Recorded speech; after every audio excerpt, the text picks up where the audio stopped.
Universidad de Medellín. Vivimos la educación con calidad, en proceso de la tercera acreditación institucional. Buenas tardes. Sean bienvenidos a esta nueva oportunidad de entender y analizar nuestro papel en la historia. La Cátedra Ciencia y Libertad, como parte de nuestro propósito humanizado y función formadora, hoy nos convoca para analizar el Bicentenario, más allá de los héroes, la historia de todos, que será el discurso en una línea primordial de la investigación literaria. Mucho más allá de solo crear una buena experiencia, el discurso enmarcado en una investigación a la medida nos ofrece un panorama enriquecedor. Recordemos que detrás de los eventos históricos se descubre un ejercicio para repensarnos como nación y como ciudadanos. También un ejercicio de proyectarnos hacia el futuro y cuestionarnos qué nación queremos ser, cómo queremos que nuestras generaciones vivan a Colombia, qué valores debemos empeñarnos en fortalecer para inspirar a quienes admiran nuestra esencia colombiana.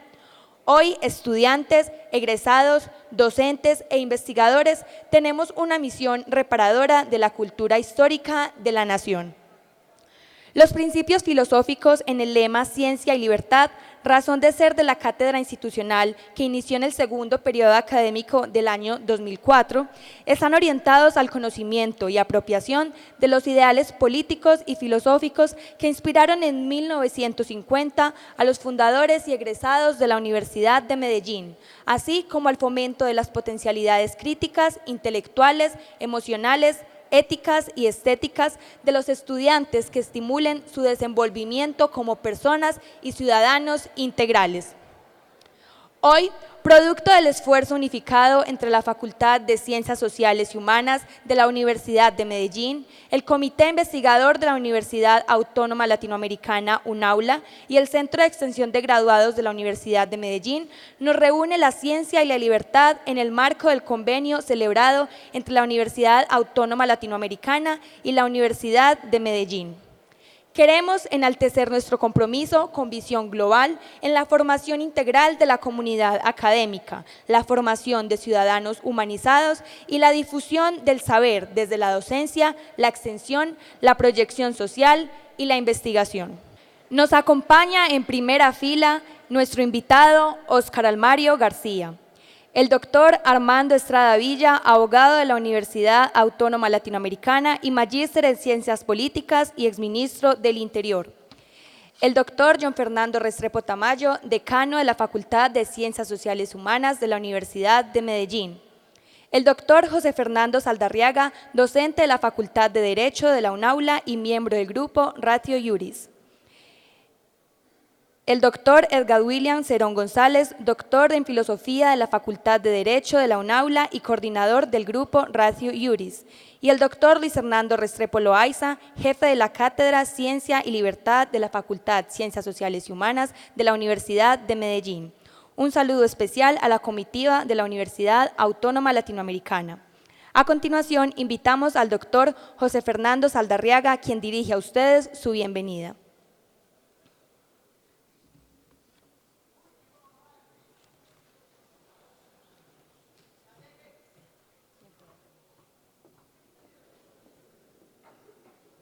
Buenas noches para todos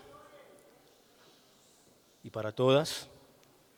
Profesor Almario, bienvenido en nombre de la Universidad de Medellín, en nombre de la Universidad UNAULA, Autónoma Latinoamericana.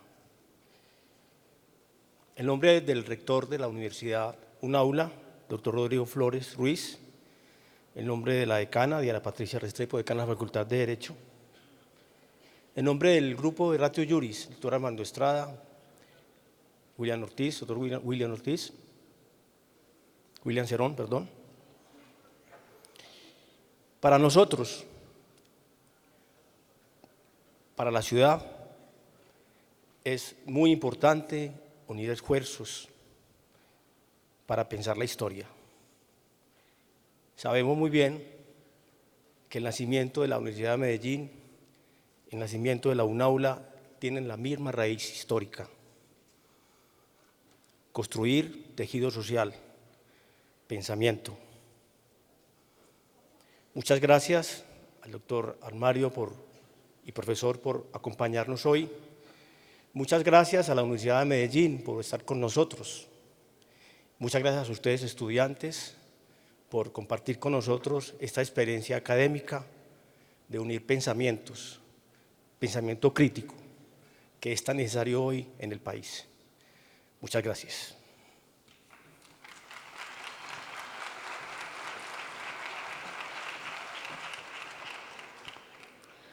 Ahora invitamos al coordinador de la Cátedra Ciencia y Libertad, señor Luis Hernando Restrepo Loaiza, quien dará una corta intervención y agradecimientos.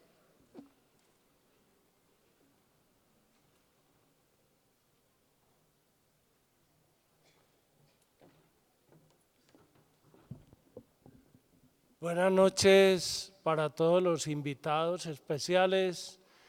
Muchísimas gracias a la Universidad Autónoma como institución y a los docentes y representantes de esta universidad que nos acompañan y que hacen el trabajo conjunto para poder brindarles estas conferencias tan interesantes. Un saludo a las personas que nos acompañan de afuera. Invitados muy especiales y bienvenidos a la Universidad de Medellín, y saludos a todos los estudiantes que están en la cátedra y que vienen también como invitados, que les parece que es interesante asistir a estas conferencias.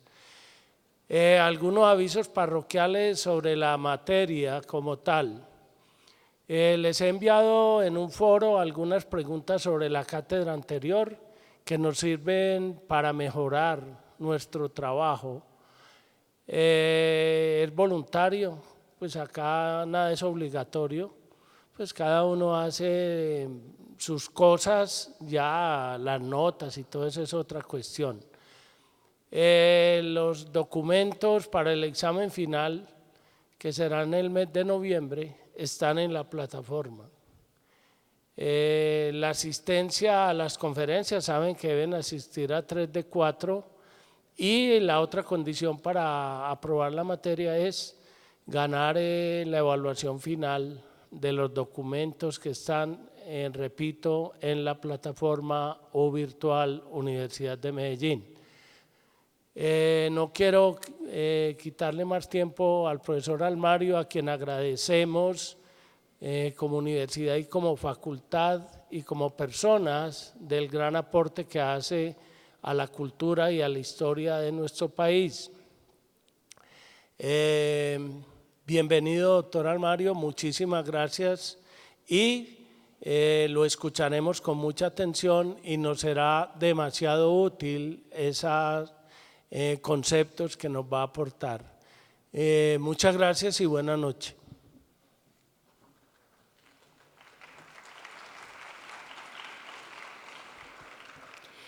Antes de iniciar, agradecemos a todas las personas que hicieron posible esta charla en el marco del convenio Universidad Autónoma Latinoamericana y Universidad de Medellín. Nos agradamos con la presencia de nuestro público y queremos agradecer muy especialmente al doctor Óscar Armario García, historiador, magíster en Historia Andina, doctor en Antropología Social y Cultural por la Universidad de Sevilla, España, con tesis sobresaliente cum laude, programa de postdoctorado, Universidad de Buenos Aires, Argentina, profesor titular, Departamento de Historia, Facultad de Ciencias Humanas y Económicas, Universidad Nacional de Colombia, sede Medellín, donde se desempeña como profesor en los pregrados y posgrados, dirección de tesis e investigador. Exdecano de su facultad, es vicerrector de sede y excoordinador de los doctorados en su facultad. En la actualidad es el director del Centro de Investigación e Innovación Social, CIS, de su facultad. Dirige el grupo Etnohistoria y Estudio de Américas Negras, clasificado en la categoría A de Colciencias, y es investigador senior por esa misma institución. Miembro correspondiente de la Academia Colombiana de Historia y miembro de la Asociación Colombiana de Historiadores. Es miembro de los consejos académicos y científicos de 5 revistas nacionales. Ha publicado 6 libros personales, 6 en coautoría y más de 60 trabajos, entre artículos en revistas y capítulos de libros nacionales e internacionales. Su línea de investigación explora los procesos de formación del Estado y la nación colombianos y sus regiones e identidades en perspectiva comparativa y en relación con otras experiencias latinoamericanas. Por favor, recibamos con un fuerte aplauso a nuestro invitado, doctor Óscar Almario García, a quien agradecemos de antemano por compartir su conocimiento. Bienvenido.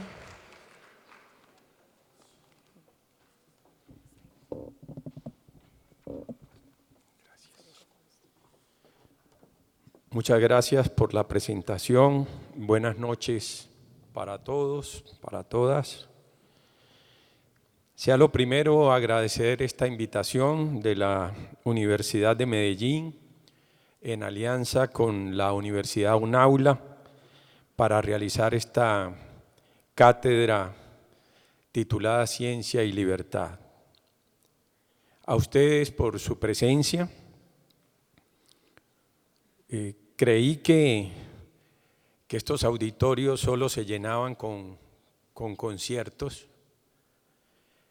y que no era fácil reunir a tantas personas. Estoy gratamente sorprendido que una cátedra sobre estos temas reúna este panel de estudiantes, de público, de profesores que hacen de la vida académica de esta universidad y de la Universidad UNAULA pues recintos académicos que todos valoramos. Debo agradecer, por supuesto, también a los 2 rectores de ambas universidades, al doctor Néstor Incapié, rector de la Universidad de Medellín, al doctor José Rodrigo Flores de la Universidad UNAULA y a sus equipos de trabajo, a los coordinadores de esta cátedra.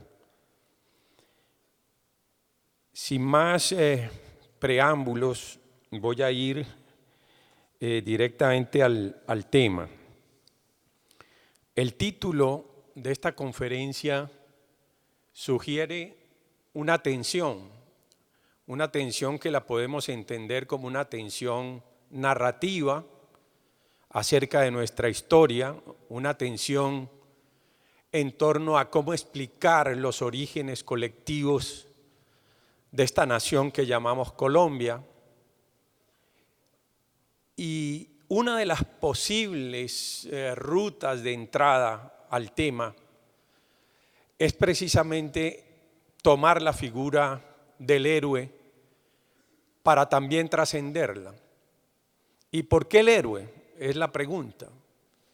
Precisamente porque en las narrativas historiográficas latinoamericanas, en la manera de explicar esos orígenes colectivos, el héroe ha sido una figura constante, casi que insustituible en las narrativas dominantes.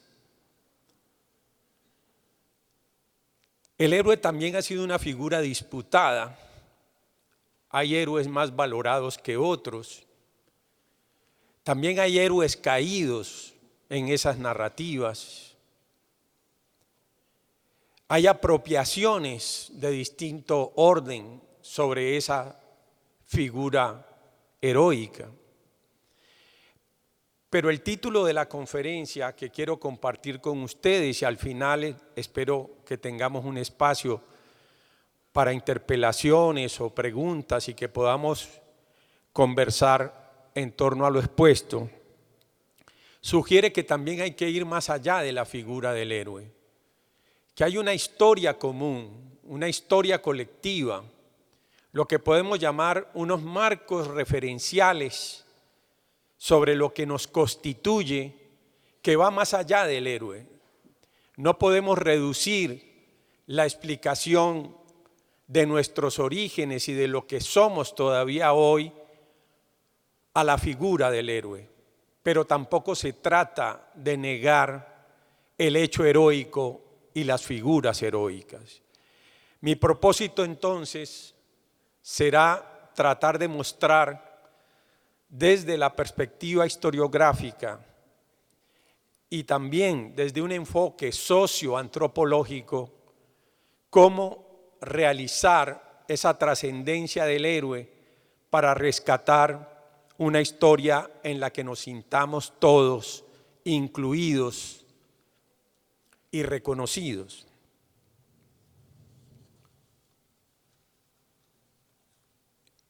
Relata Jorge Luis Borges en la introducción a un texto fundamental que en 1839 el escocés Thomas Carlyle leyó una traducción al inglés de Las Mil y Una Noches, y que aparte de lo bello, fantasioso y hasta piadoso que encontró en esos relatos, esas narraciones le suscitaron un interrogante: ¿qué hubiera sido de los árabes sin Mahoma?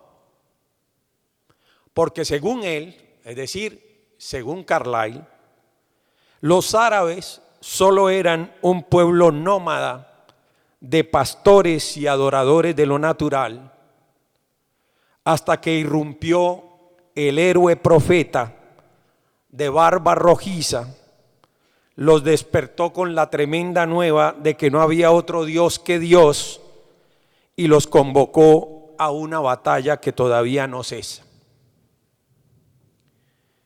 Agrega Borges que esa fue la fuente de inspiración para que Carlyle reflexionara sobre el papel del héroe en la historia.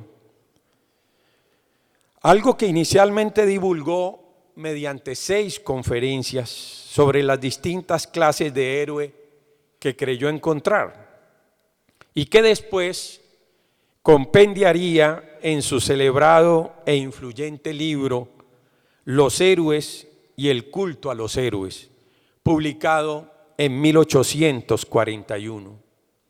En adelante, según Carlyle, la historia universal se reduciría a constatar las supuestas ejecutorias de los grandes hombres y por tanto a narrarse en clave mítica o sagrada. Justamente la condición de los héroes es esa, la de que su estatura es tal que es como si fueran perdiendo la condición humana y terrenal y fueran alcanzando un estatus mítico y divino. Si estuviéramos de acuerdo con Carlyle, y de hecho su libro se constituyó en el punto de referencia para escribir las historias nacionales de casi todo el mundo moderno, del mundo occidental, pues deberían seguirse las ejecutorias de los grandes hombres precisamente para constatar que ellos son los que permiten explicar el flujo y la dinámica de la historia. Así lo confirman otros trabajos y textos que siguieron el modelo de Carlyle. El ejemplo más notable es el de Ralph Waldo Emerson, intelectual e historiador norteamericano, que desde una filosofía trascendentalista escribió un libro que se llama Hombres Representativos, publicado precisamente 6 años después del libro de Carlyle. Si comparamos rápidamente cuáles fueron los grandes hombres que estas obras, las de Carlyle y Emerson, tuvieron en cuenta, encontramos cercanías y diferencias. En Carlyle son Odín, Mahoma, Dante, Lutero y Knox, Johnson y Rousseau, Burns, Cromwell, Napoleón. Para Emerson son Platón, Swedenborg, Montaigne, Shakespeare, Napoleón y Goethe. No es obviamente mi propósito entrar en los detalles de estos textos, sino marcar que ellos constituyeron una especie de modelo acerca de cómo escribir la historia. Lo singular de la historiografía hispanoamericana es que una vez logrados los procesos de independencia y de haber iniciado el camino de la construcción de los estados nacionales, también se inició una temprana historiografía que hizo un culto de los héroes, de las acciones heroicas y de aquellos hombres que se podían considerar los fundadores de las naciones surgidas precisamente de la lucha contra el Imperio español. Podemos decir, comparándolo con la propuesta de Carlyle, que la historiografía hispanoamericana cultiva muy temprano la idea del héroe, incluso antes de que la obra de Carlyle circulara en América. Un ejemplo temprano lo tenemos en el caso de la independencia de la Nueva Granada, nombre anterior al de la actual Colombia. Y tuvimos una historiografía temprana, precoz. Tuvimos un historiógrafo que fue al tiempo que actor y testigo de los acontecimientos, el primer historiador de este país.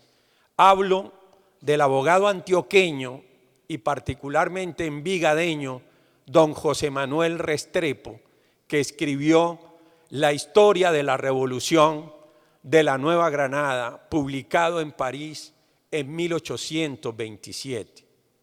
José Manuel Restrepo es un testigo de excepción de los acontecimientos de la lucha por la independencia y de construcción temprana de la República de Colombia. Fue secretario del Interior de Bolívar y de Santander, y al hilo de los acontecimientos fue recopilando lo que los historiadores llamamos un archivo, en su lenguaje un diario de la guerra, un diario de los acontecimientos. Es el primer testimonio de que algo trascendental estaba ocurriendo y que había que dejar un relato de esos acontecimientos. El libro de José Manuel Restrepo, publicado en 1827, lo forman 7 tomos de relato y 3 de documentos de la época que testimonian, digamos, la lucha de los independentistas contra el poder español. Ya en ese libro también está presente la exaltación del héroe y de los hombres notables. El libro se dedica a Simón Bolívar, en ese momento precisamente el primer presidente de los pueblos reunidos de Venezuela y la Nueva Granada.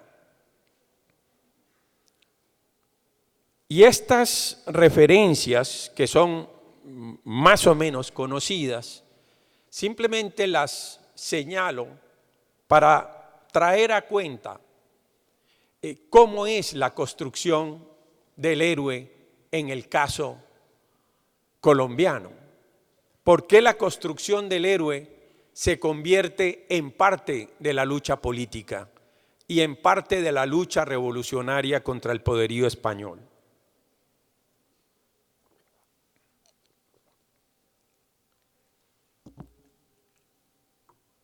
Aunque hubo antecedentes tempranos de actos heroicos, por supuesto, en la primera independencia, es decir, en los años que van de 1810 hasta el momento en que los españoles, una vez restaurado don Fernando VII en el trono de España y después de la derrota de Napoleón en Europa, los españoles pueden enviar un ejército de tierra firme, un ejército para invadir y recuperar las posesiones españolas. Y en ese momento se inicia un periodo supremamente dramático para la primera independencia neogranadina e hispanoamericana, porque sabemos todos en general lo que pasó. Prácticamente se siembra de cadalsos el territorio neogranadino y una primera pléyade, una constelación de luchadores por la autonomía, por la independencia, son sacrificados en los patíbulos levantados precisamente por Morillo. Sin embargo, ahí todavía la figura del héroe no tiene una construcción, su construcción será posterior. Por ejemplo, pasa con el caso de los independentistas sacrificados en la primera Junta de Quito. Esa primera Junta de Quito va a ser masacrada precisamente por una retoma del poder desde Lima y desde Santa Fe de Bogotá. Y también pasaría con los que fueron ajusticiados por Morillo durante un régimen que ha sido llamado del terror, pero que debemos entenderlo mejor como de restauración monárquica.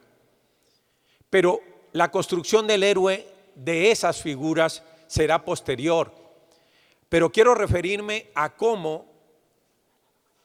Gracias. No, gracias a usted. Esto es energía para el conferenciante.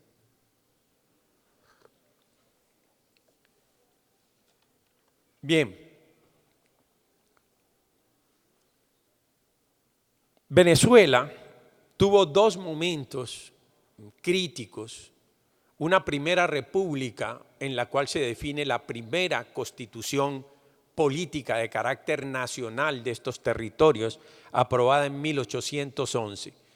Pero luego los españoles, apoyados precisamente por grupos mulatos y pardos y de llaneros que desconfiaban de los criollos esclavistas, a pesar de que proclamaban la independencia, retoman el poder.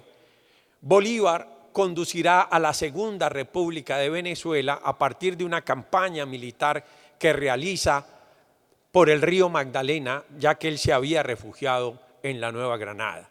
Y posteriormente, ingresando al territorio venezolano, Bolívar conducirá un ejército hasta el triunfo en Caracas, restablece la república, por eso se habla de la Segunda República, y en el contexto de un decreto de guerra-muerte, en mi opinión, Bolívar empieza una construcción consciente del héroe. Esa construcción consciente del héroe está representada en varios sucesos. La primera es el decreto mismo llamado de guerra-muerte, firmado en Trujillo, en Venezuela, en la cual Bolívar simplemente ofrece la muerte a los españoles que se opongan a la independencia y la vida de libertad a aquellos que abracen la causa de la independencia. Pero en esa lucha, precisamente a muerte, empezarán a construirse los primeros imaginarios sobre el héroe y lo heroico. El primer hecho es lo que ocurre con los despojos mortales de Atanasio Girardot después de septiembre del año 1813. Hay un decreto de honores a los despojos mortales de Girardot. Como no se puede conservar todo el cadáver, se le extirpa el corazón, se lo deposita en una urna y se le hacen homenajes en varias catedrales venezolanas y se lo lleva en procesión por distintos territorios con el fin precisamente de exaltar la lucha independentista. Posteriormente está el hecho de Antonio Ricaurte. También, esto es en marzo de 1814, donde incluso se abre una polémica que el propio Bolívar esclarece.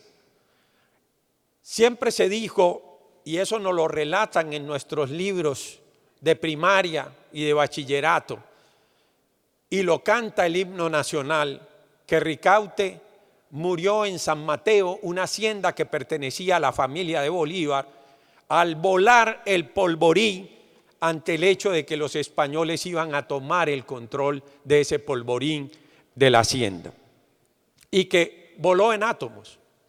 Pues Bolívar mismo aclaró que Ricaurte no murió de esa manera. Ricaurte murió combatiendo, sí, a campo abierto y lanceado por las tropas que combatían del lado del rey. Pero es Bolívar quien inventa la idea del polvorín estallado por Ricaurte. Lo que quiero indicar con estos primeros dos ejemplos es ya la intención política, simbólica, de que el héroe está al servicio de una causa. Hay una construcción consciente del héroe y está al servicio del proyecto político y militar de ese momento. Tiempo después Bolívar también se referiría a Cartagena como ciudad heroica y de hecho conserva Cartagena ese nombre hasta nuestros días. Y lo de Cartagena fue en efecto un heroísmo colectivo, una resistencia a la retoma sangrienta de Cartagena. No sé si lo saben, pero en Cartagena estamos hablando para esa época, finales de 1815, de 6.000 muertos entre ambos bandos, pero sobre todo a las personas que resistían desde la ciudad amurallada la retoma de Morillo. 6.000 muertos en un solo sitio. Es un hecho pavoroso que muestra las condiciones de esta guerra. Y bien, esta construcción del héroe tendrá también distintos momentos de acuerdo a la evolución del proceso independentista. Por ejemplo, he llamado a este primer momento la construcción del héroe sacrificial, es decir, del héroe que muere por una causa que se puede perder coyunturalmente, pero que deja en la memoria colectiva el acto heroico y el acto simbólico de la lucha. Pero hay otra construcción del héroe en otro momento del proceso independentista. ¿Cuándo? Cuando los independentistas pasan a la ofensiva. Pasar a la ofensiva no era una tarea fácil. Los centros de resistencia o las zonas de refugio básicamente se habían reducido a dos: los llanos del Apure y la Guyana en Venezuela y los llanos del Casanare en la actual Colombia. Los caudillos no estaban unificados, no había un ejército único ni un mando único. Ahí es donde emerge la figura de Bolívar, que será disputada en otros términos y por otras razones, pero en este contexto Bolívar logra imponerse sobre los otros caudillos venezolanos y ganar al más importante caudillo de la resistencia neogranadina, que es Francisco de Paula Santander, que en el Casanare ha levantado prácticamente de la nada un ejército de 2.000 combatientes, de 2.000 combatientes, perdón.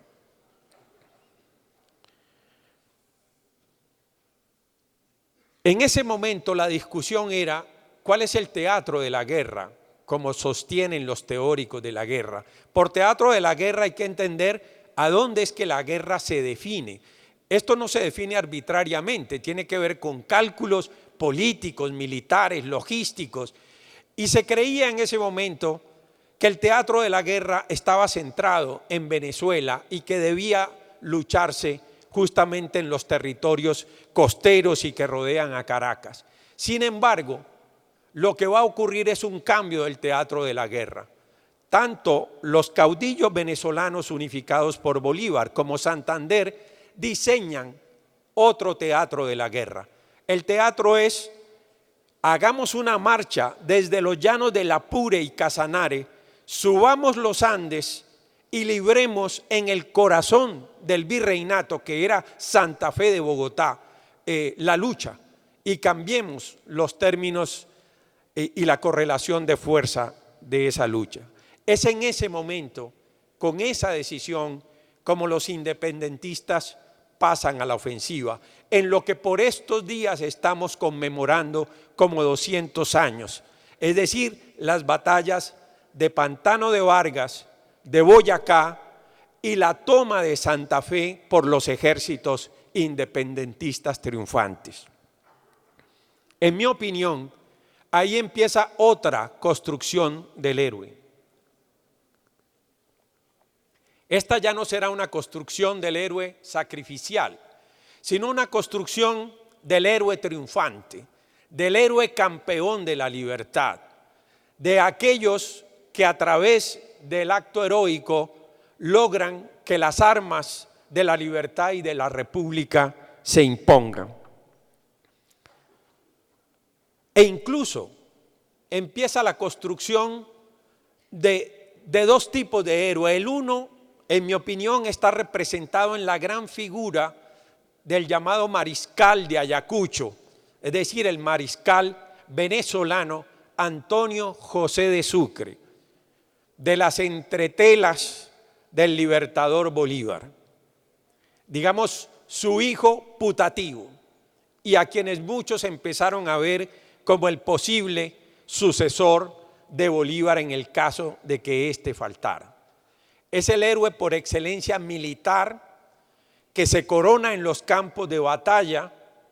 Podemos a ese héroe triunfante agregarle otros que ya empezaban precisamente a rodear al propio Sucre, entre ellos el antioqueño José María Córdoba, que también había lucido en los campos de batalla su capacidad militar extraordinaria.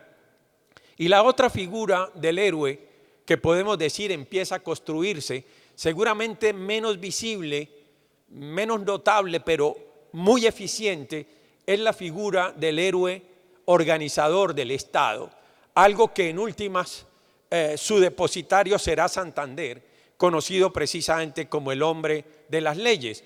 Y simplemente el hombre de las leyes hay que entenderlo que mientras se libraba una guerra en el sur, liderada por Bolívar y el Ejército Libertador, hasta el Perú y el Alto Perú, actual Bolivia, Santander fue responsable de organizar la primera agenda del Estado republicano.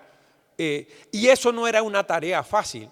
No había tradición de organizar un Estado, de disponer de leyes, de disponer decretos, armonizar objetivos políticos, militares muy ambiciosos, con unas arcas escuálidas y sin unos recursos del Estado naciente. De tal manera que este es un segundo momento de la construcción del héroe. Pero me interesa, al hilo de lo expuesto, mostrar cómo nuestro relato historiográfico va a sufrir una ruptura, una distorsión y, si se quiere, una anomalía.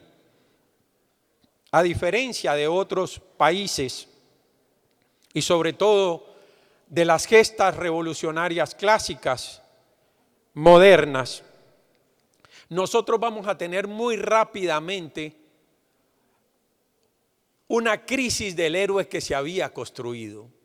En otras palabras, el héroe que se había construido va a ser sacrificado míticamente también en términos de que es la muerte del héroe por las divergencias políticas que se van a entablar entre los dos bandos republicanos. He explicado que hay un primer momento de construcción de lo heroico que llamo sacrificial. Cuando los independentistas pasan a la ofensiva, tendremos la construcción o del héroe triunfante, campeón de la libertad, o del héroe constructor del Estado. Bolívar parece haber reservado para sí, más allá de lo heroico,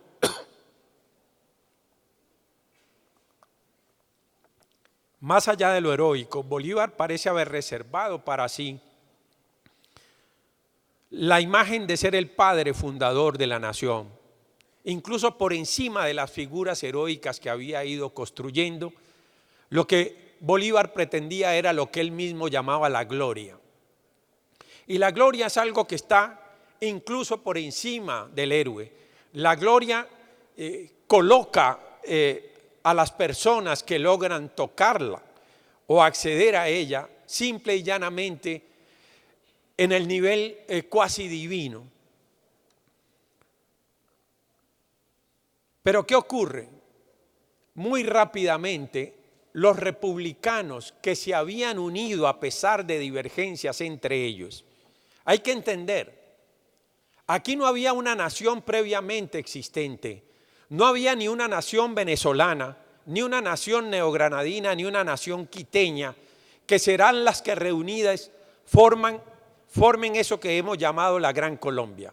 Eso no existía. Es decir, las naciones no preexisten a la independencia y no preexisten a los estados modernos. Por el contrario, las naciones son una invención del Estado moderno.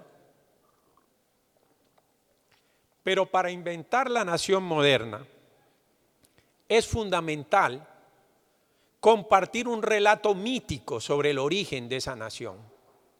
Y la paradoja colombiana va a hacer que muy rápidamente el origen mítico desaparece, termina, y la construcción mítica de los héroes entra en una disputa banderiza o partidista. ¿Qué es lo que ocurre?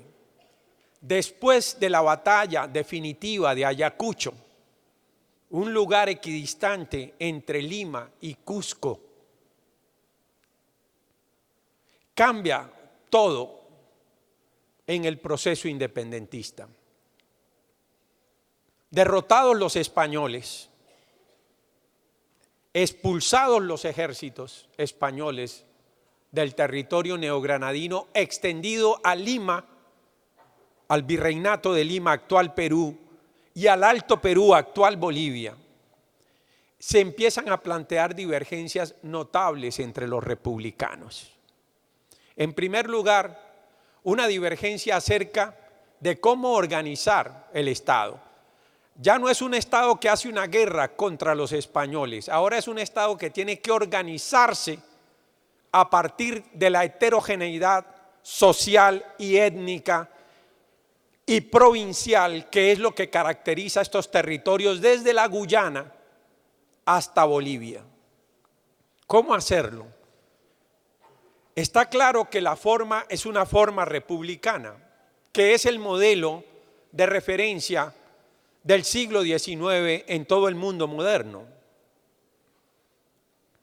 Pero las repúblicas pueden tener énfasis distintos: más democracia, más libertades o más autoridad, más centralismo o más descentralización, más incorporación de la heterogeneidad social o desconocimiento de esa heterogeneidad para constituir gobiernos más o menos elitistas y aristocráticos.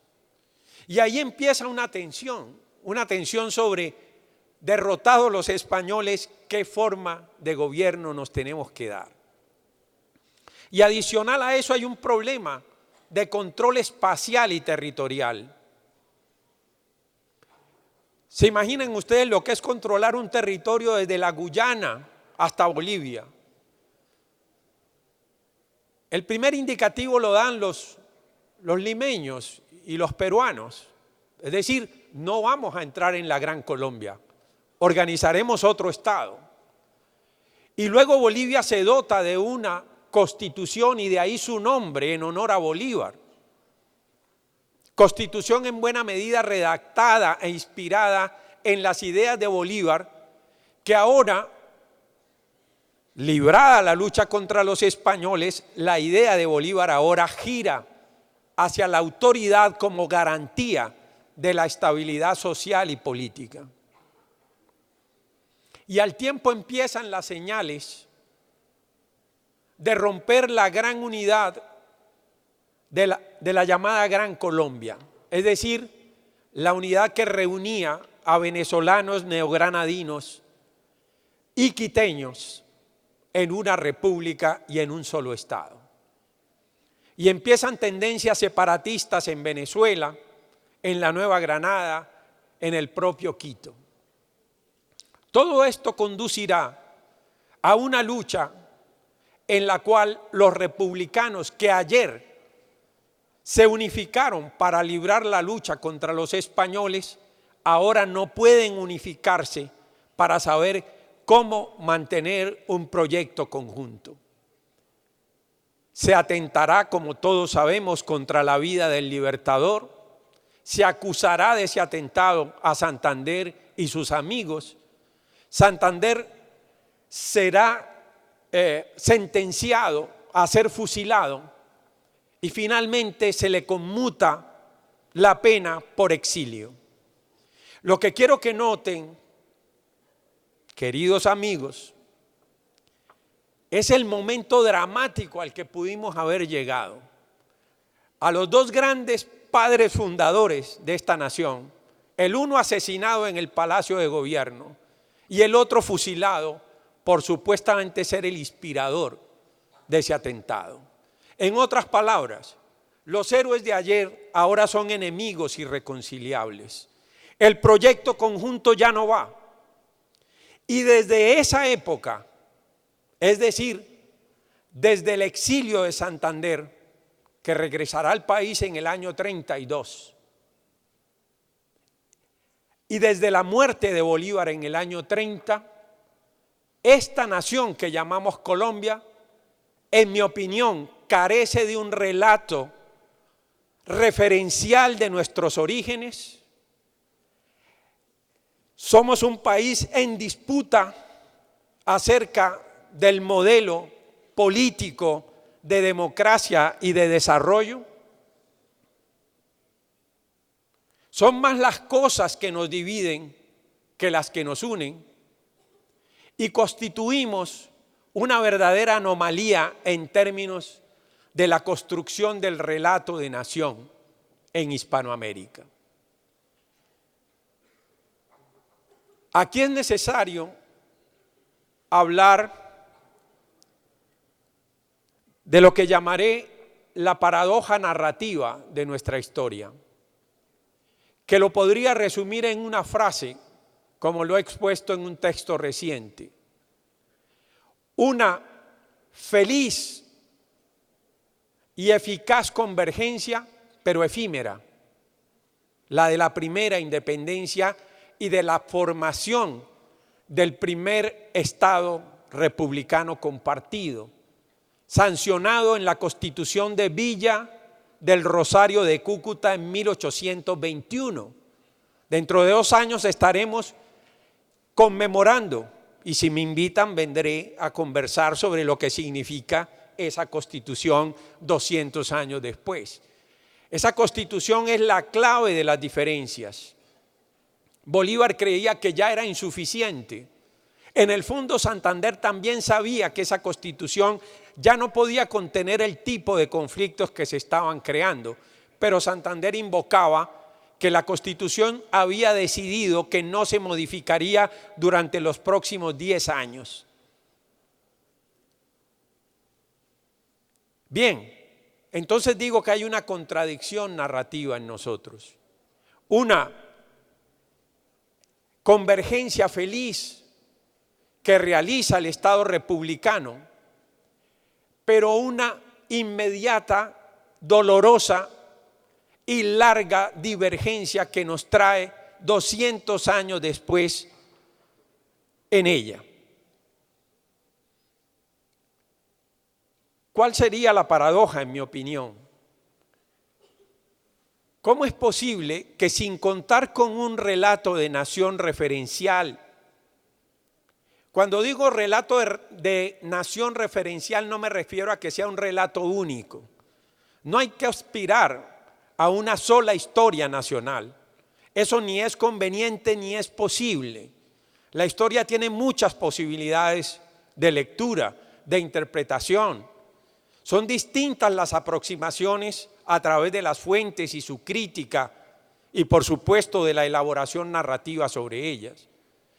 Pero que no haya una historia única no quiere decir que no podamos tener una historia referencial, común. Y eso es lo que ni siquiera tenemos a esta altura. La paradoja es, ¿por qué si no tenemos ni siquiera ese relato referencial de nación? ¿Por qué somos una nación? ¿Por qué nos reclamamos una nación? ¿Realmente somos un colectivo político? La paradoja, con esto voy cerrando y abrimos la conversación, si les parece, no sé cómo vamos de tiempo. La paradoja, en mi opinión, radica en lo siguiente. A pesar de no tener ese relato referencial de nación, a pesar de haber sacrificado muy rápido la construcción de los héroes, la formación de los padres fundadores, a pesar de eso, hay algo que prevalece y persiste, que son las instituciones republicanas. Es la hora de tener claro de qué hablamos.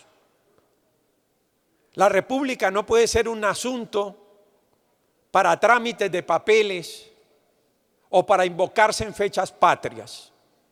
La república fue el resultado de un proyecto revolucionario que está a la altura de cualquiera de los grandes proyectos revolucionarios del mundo moderno, es decir, a la altura de la Revolución Francesa, de la independencia norteamericana, de la independencia de los Países Bajos en el siglo XVII, de la lucha del Parlamento contra el rey en Inglaterra. O sea, nuestra independencia construye unas instituciones que no cambian toda la realidad social, por supuesto.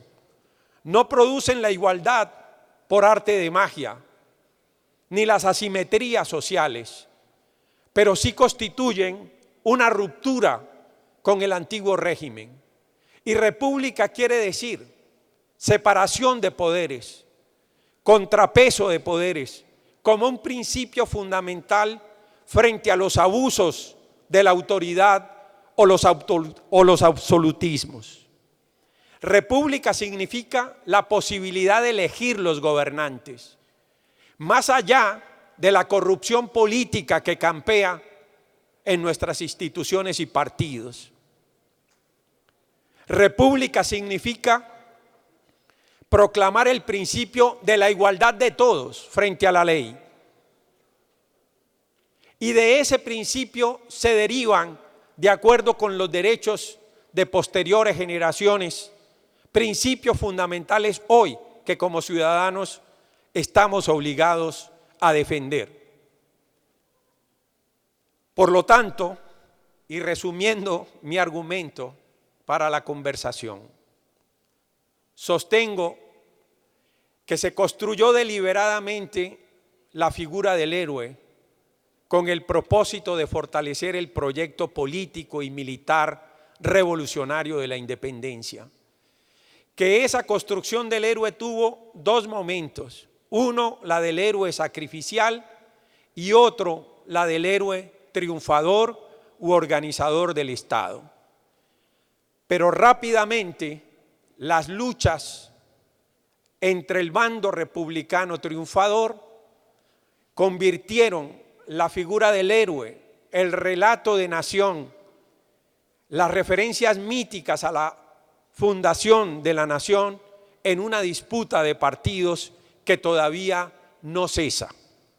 Quiero terminar haciendo una referencia, no puedo evitarla. En la lamentable decisión de una fracción de las antiguas FARC de retornar a la guerra, uno de los argumentos esgrimidos por su vocero va directamente contra la figura del general Santander, y esto se refuerza con una iconografía donde está Bolívar, pero efectivamente no las otras figuras que han constituido la nación colombiana. Lo que quiero señalar con esto, adicionalmente, es que desde Venezuela, en una construcción arbitraria del enemigo externo, tratando de convertir a Colombia en eso, el enemigo externo de Venezuela, una de las metáforas que se instrumentaliza es contra la figura del general Santander. Con otras palabras, también en Colombia los partidos políticos han tomado a las figuras de Bolívar y de Santander como referencias para validar uno u otro proyecto de esos partidos históricos.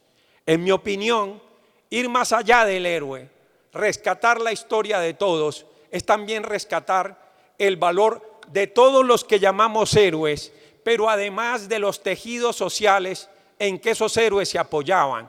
Bolívar no ganó batallas montado en un caballo blanco sin nadie.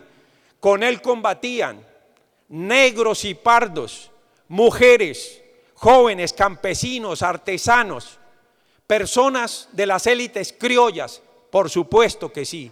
Y Santander tampoco combatió solo, ni Sucre. Están los relatos militares del propio Sucre contando quiénes combatieron en Ayacucho.